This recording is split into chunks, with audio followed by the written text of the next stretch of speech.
Hello guys, welcome to the Rahul sir ji classes. तो हम लोग इस वीडियो में पढ़ेंगे एसी सर्किट के पार्ट 3 को। तो इससे पहले 3 वीडियो इसके बने हुए हैं, एसी फंडामेंटल के, एसी पार्ट 1 और एसी पार्ट 2। तो इन तीनों वीडियो को आप देखिए, उसमें सारी बेसिक चीज़ें दी हुई हैं, आपके सारे कंटेंट दिए हुए हैं कि क्या होती है एसी, क्या होता है एसी के फंडामेंटल, फ्रिक्वेंसी साइकिल और टाइम पीरियड क्या होता है। तो ये सारी चीज़ें, लीडिंग लैगिंग क्या होता है, ये सारी चीज़ें उसमें दी हुई हैं। तो वो सारी चीज़ देखने के बाद से एसी पार्ट 1 में आएंगे तो आपको सारी चीज़ें पता चलेंगी, इम्पीडेंस क्या है, एडमिटेंस क्या है, और उसके बाद से हम सारी चीज़ों को समझेंगे। और वो बेसिक चीज़ें आप समझ लेंगे, तब इस चीज़ों को देखेंगे तो यहाँ पे समझ में आएगा किस प्रकार से हम कर रहे हैं चीज़ों को, किस प्रकार से आपका वोल्टेज करंट से लैग कर रहा है या लीड कर रहा है, किस केस में लीड करता है, किस प्रकार से हम उसका वेक्टर फॉर्म बनाते हैं। तो इन सभी चीज़ों को समझने के लिए पहले ये सारी चीज़ें देखिए, फिर हम देखते हैं ये पार्ट। तो यहाँ देखिए, हमने लास्ट वीडियो पार्ट 2 में कहाँ था, हमने देखा था प्योर कैपेसिटिव सर्किट तक देखा था, जहाँ पर अभी हमने पावर कैलकुलेट नहीं किया था। तो अब हम देखेंगे पावर कैलकुलेशन। तो आइए देखते हैं। प्योर कैपेसिटिव सर्किट था तो उसमें हमने क्या देखा था, प्योर कैपेसिटिव सर्किट में जो वोल्टेज था कुछ इस साइनसोइडल दिया था। ठीक है, एक कैपेसिटर प्योर था, उसमें हमने क्या किया था, साइनसोइडल वोल्टेज दिया था। तो हमें करंट क्या मिल रहा था, कुछ इस प्रकार से मिल रहा था। जो करंट था वो क्या कर रहा था, लीड कर रहा था 90 degree, pi by 2 degree lead कर रहा था, जिसकी वेव फॉर्म कुछ इस प्रकार से थी कि हमारा क्या है, 0 से स्टार्ट हो रहा वोल्टेज, इस प्रकार से साइनसोइडल चल रहा है। ठीक, ओमेगा के फ्रिक्वेंसी के साथ में। अब यहाँ पे क्या होगा, उसके बाद करंट क्या होगा, 90 डिग्री लीड करेगा। मतलब क्या है, जब यहाँ पर ये मैक्सिमम होगा तब ये 0 होगा, जब ये मैक्सिमम होता है ये 0 होगा। ठीक है, और इसकी जो मैक्सिमम वैल्यू है, देखिए इसकी मैक्सिमम वैल्यू और इसकी मैक्सिमम वैल्यू, ये मैक्सिमम वैल्यू और इसकी मैक्सिमम वैल्यू, इन दोनों के बीच में 90 डिग्री का डिफरेंस होगा। 90 डिग्री का डिफरेंस होगा, फेज डिफरेंस। तो यही क्या हो रहा है, ये 90 डिग्री लीड कर रहा है, करंट 90 डिग्री आगे चल रहा है। तो ये चीज है। अब हम कैलकुलेट करते हैं इंस्टेंटेनियस पावर को। तो कैसे हम कैलकुलेट कर सकते हैं, तो देखिए नॉर्मली जो आपका P होगा, P इक्वल टू क्या हो जाएगा, V इंटू आई हो जाएगा, मतलब वोल्टेज और करंट का मल्टीप्लाई। तो यहाँ वोल्टेज हमने AC दिया हुआ, तो हम V को पुट करेंगे यहाँ पर, और I को पुट करेंगे जो हमने निकाला हुआ है। तो यहाँ रखा, तो VM sign omega T dot IM sign omega T plus pi by 2 हो गया। यहाँ तक तो आपको पता होगा। अब देखिए हम IM और VM को साइड कर लेंगे, VM डॉट IM हो जाएगा, और into sine omega T into, अब देखिए यहाँ पे क्या है, sign omega T plus pi by 2 है, मतलब ये हम बोल सकते हैं कि 90 प्लस थीटा का फॉर्मूला लग जाएगा। तो यहाँ क्या हो जाएगा, 90 प्लस थीटा इक्वल टू हो जाता है कॉस थीटा।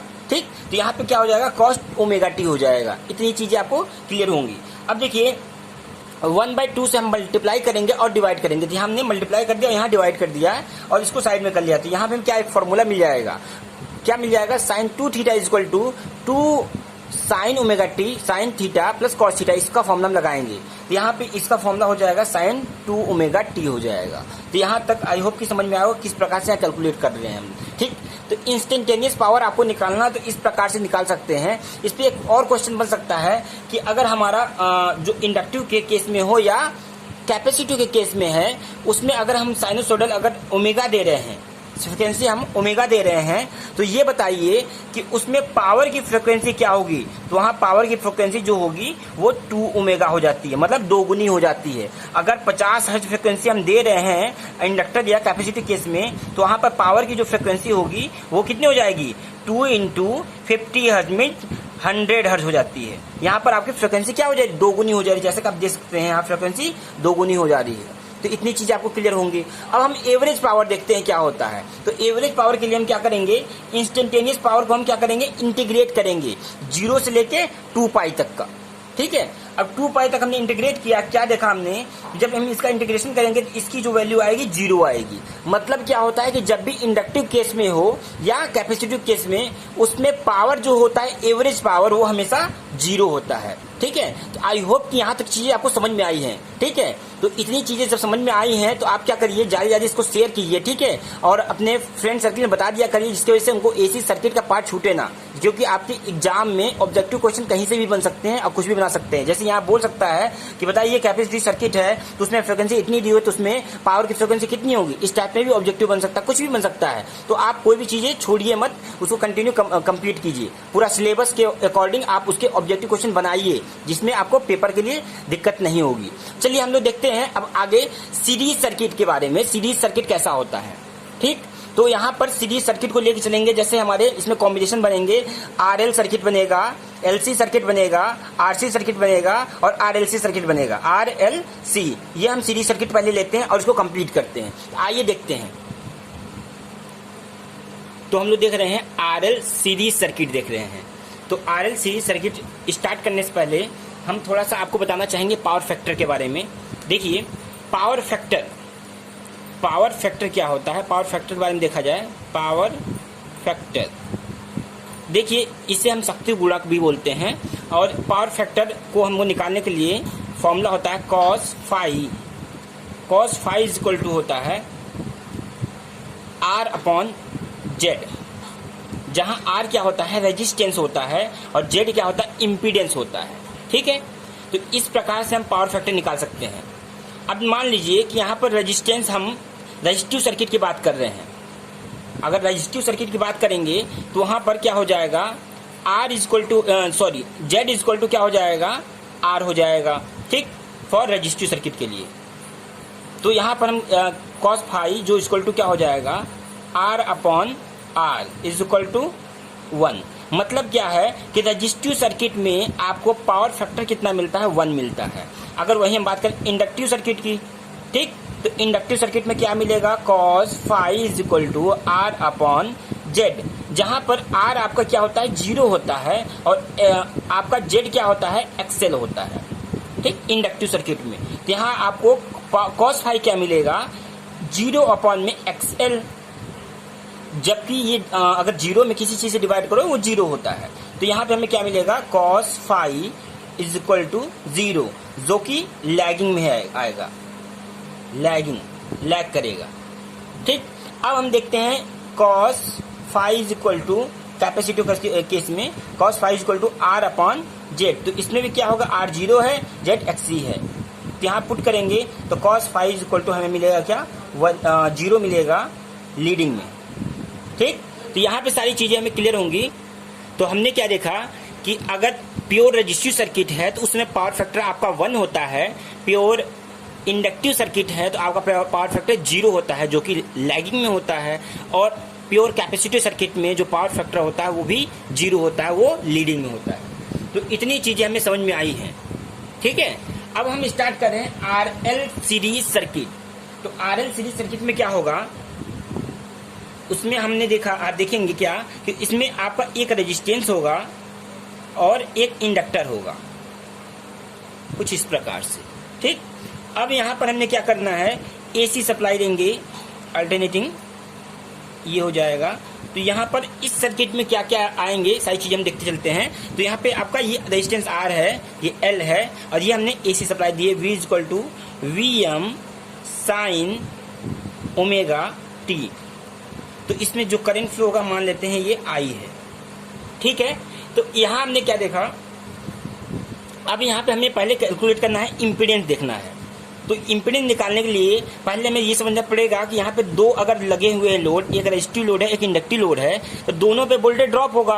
तो मान लो कि हमने यहाँ सप्लाई दिया है तो यहाँ पर आपका ड्रॉप जो हो रहा है वो हो रहा है VR, मतलब रेजिस्टिव लोड पे VR हो रहा है ड्रॉप वोल्टेज, और यहाँ पर जो हो रहा है वोल्टेज ड्रॉप उसे हम बोल रहे हैं VL, इंडक्टिव पर VL ड्रॉप हो रहा है। ठीक है, तो इन दोनों का जो वोल्टेज होगा वो हमारे इसके बराबर होगा, इन दोनों का जोड़, इनका जो योग होगा, एडिशन होगा, वो इसके बराबर होगा, लेकिन नॉर्मल एडिशन नहीं होगा, वो होगा वेक्टर एडिशन। जैसे कि हम यहाँ करेंगे वेक्टर एडिशन, तो यहाँ पर V इक्वल टू क्या हो जाएगा, अंडर रूट में VR का स्क्वायर प्लस VL का स्क्वायर। ठीक है, अब यहाँ से हम इस प्रकार से वेक्टर एडिशन करके हम V निकाल सकते हैं। अब देखिए V इक्वल टू क्या होता है, I इंटू R होता है, आपको पता होगा। तो यहाँ हम क्या कर सकते हैं, V इक्वल टू कर सकते हैं I इंटू R, मतलब Z। यहाँ का हम पूरा लेंगे, इसे मान लेते हैं ये Z है, क्योंकि हम टोटल करंट ले रहे हैं तो टोटल Z यहाँ लेंगे टोटल वोल्टेज के लिए। तो यहाँ पे इतना हो जाएगा। अब यहाँ पे हमने क्या किया, रजिस्टिव लोड के लिए हमने क्या किया, तो यहाँ करेंगे I इंटू R हो जाएगा, इसका हम स्क्वायर कर लेंगे, प्लस क्या करेंगे हम, यहाँ पर V स्क्वायर V है और यहाँ पे इसके लिए लेंगे, तो यहाँ हमें क्या मिलेगा, यहाँ पे हो जाएगा I इंटू XL। ठीक है, इस प्रकार से हम यहाँ निकालेंगे। अब देखिए यहाँ पर i into z is equal to, यहाँ पर हम आई स्क्वायर अलग कर सकते हैं, तो अंडर रूट ब्रैकेट के अंदर आई स्क्वायर अगर हमने बाहर निकाल लिया तो हमें क्या मिलेगा, आर का स्क्वायर प्लस एक्स एल का स्क्वायर, यहाँ से आई स्क्वायर दोनों बाहर हो जाएगा। अब यहाँ पे देखिए i into z is equal to, i square अगर रूट से बाहर निकालेंगे तो यहाँ आई आ जाएगा और अंडर रूट में हो जाएगा R square plus X L square. I think यहाँ पे आपको समझ में आया होगा, यहाँ पे जो करंट जो होगा सीरीज में हमेशा सेम होता है, यहाँ पर भी करंट वही है, यहाँ पे भी, इसलिए हमने सब जगह आई यूज किया है, यहाँ कोई डाउट नहीं होगा। आई से आई कट जाएगा और हमें क्या मिलेगा, Z is equal to under root R square plus X L का स्क्वायर। तो इस प्रकार से हम क्या कर सकते हैं, इम्पीडेंस निकाल सकते हैं आरएल सर्किट में। आपसे पूछता है कि आरएल सर्किट में प्रतिबाधा निकाले, इम्पीडेंस निकाले, तो आप इस तरीके से निकाल सकते हैं। ठीक है, अब हम देखते हैं क्या कि धारा कैसे कैलकुलेट करते हैं। तो देखिए अब करंट हमें कैलकुलेट करनी है, तो करंट निकालने के लिए क्या करेंगे, current I is equal to क्या हो जाएगा, V अपॉन जेड। मतलब यहाँ पर हम अगर टोटल करंट हमें निकालना है तो टोटल हमें वोल्टेज पता होना चाहिए और टोटल हमारा जो इम्पीडेंस उसकी प्रतिबाधा है वो पता होना चाहिए। तो यहाँ हम V को पुट करेंगे तो V हमारा कितना है, V M sign omega T upon में जेड। अब यहाँ देखिए अगर हम मैक्सिमम वैल्यू की बात करते हैं तो यहाँ पे हमें जो मिलेगा आई एम मैक्सिमम वैल्यू, वो क्या मिलेगा, वी एम अपॉन में जेड होगा। ठीक, यहाँ पर ये मैक्सिमम के केस में, मैक्सिमम, इस मैक्सिमम के केस में ये हो जाएगा। तो यहाँ पे हमें क्या मिलेगा, आई इज इक्वल टू मिल जाएगा आई एम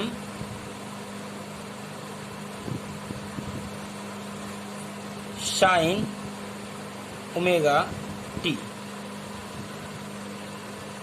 अब देखिए यहाँ पर क्या हो रहा है, इस प्रकार से आप क्या कर सकते हो, करंट हम कैलकुलेट कर सकते हो। ठीक है, अब देखिए आपको यहाँ पे दिख रहा होगा जब ये इंडक्टिव केस में है और इंडक्टर है तो यहाँ फेज एंगल भी कुछ ना कुछ होना चाहिए। तो अब कैसे हम फेज एंगल निकालेंगे ये भी आपको पता होना चाहिए।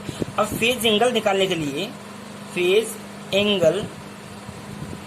लिए, हम क्या करेंगे, फॉर्मूला आपका क्या होता है, tan theta is equal to होता है आपका जो इंडक्टिव रिएक्टेंस है एक्सएल अपॉन में आर, जो आपका रेजिस्टिव लोड होता है, रेजिस्टेंस होता है, वो होता है। ठीक, तो आपको एक्सएल पता हो और ये पता हो तो यहाँ से हम क्या करेंगे, यहाँ एंगल निकाल सकते हैं। या हम क्या बोल सकते हैं, theta is equal to tan inverse XL upon are.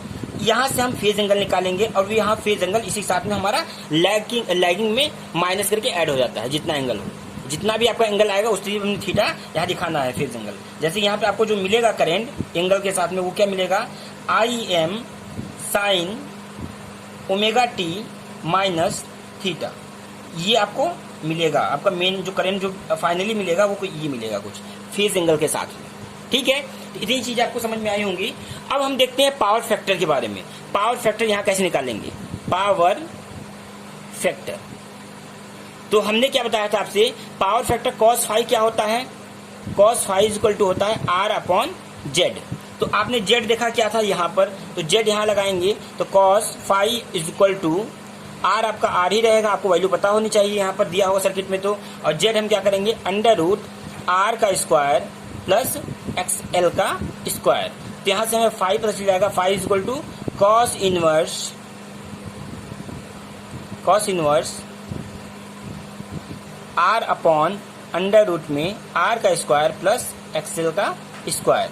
I think यहाँ पे कॉस फाई आप निकाल लोगे, इस प्रकार से यहाँ से वैल्यू पुट करके कैलकुलेट कर लोगे।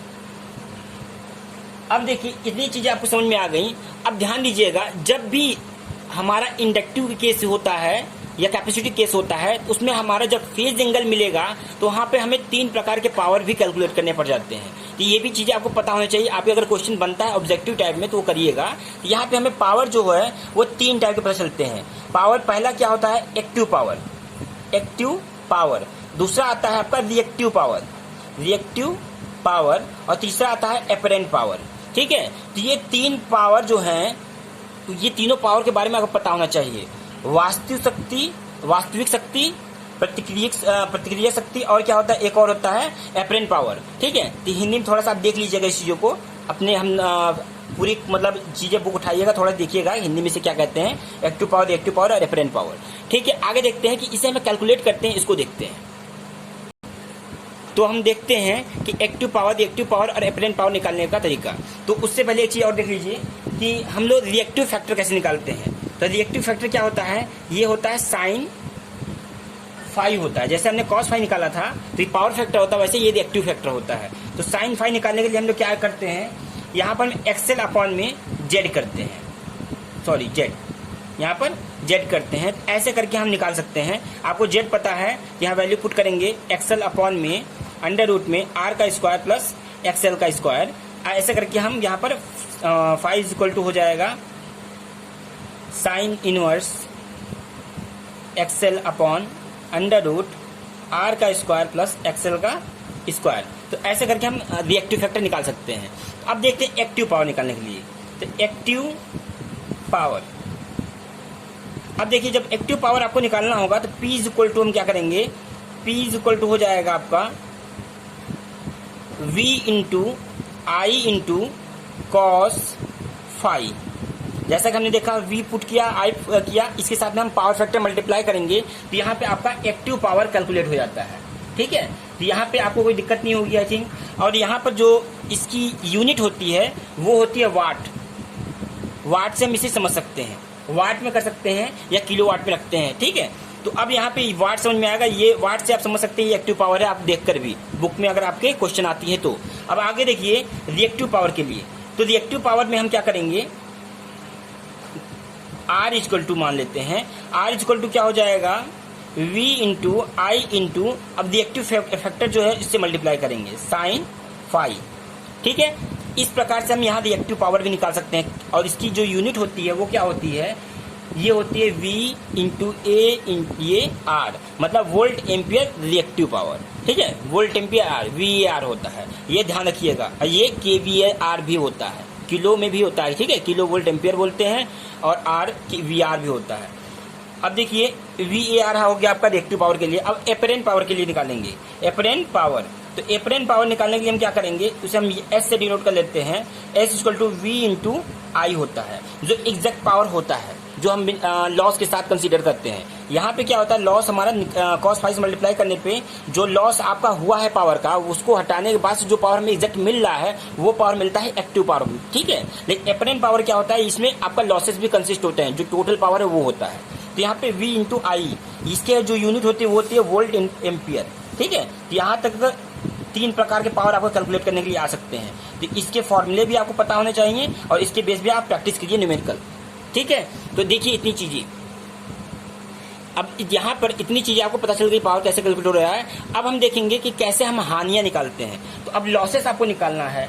तो देखिए अब अगर मान लीजिए हमें लॉस निकालना, पावर लॉस कितना हुआ है, तो हमें पता है एक्टिव पावर क्या है आपका, ये है आपका P is equal to V into I into cos phi. ठीक, अब यहाँ पे V क्या होता है, I इंटू आर होता है, और यहाँ पे I हमें पता ही है, कॉस फाई की वैल्यू क्या होती है, R अपॉन जेड होता है। सॉरी, V क्या होगा, I इंटू जेड होता है। ठीक है, अब जेड से जेड कैंसिल हो जाएगा, आई मल्टीप्लाई कर दो तो आई स्क्वायर इंटू यहाँ हो जाएगा क्या, आई स्क्वायर इंटू आर हो जाएगा।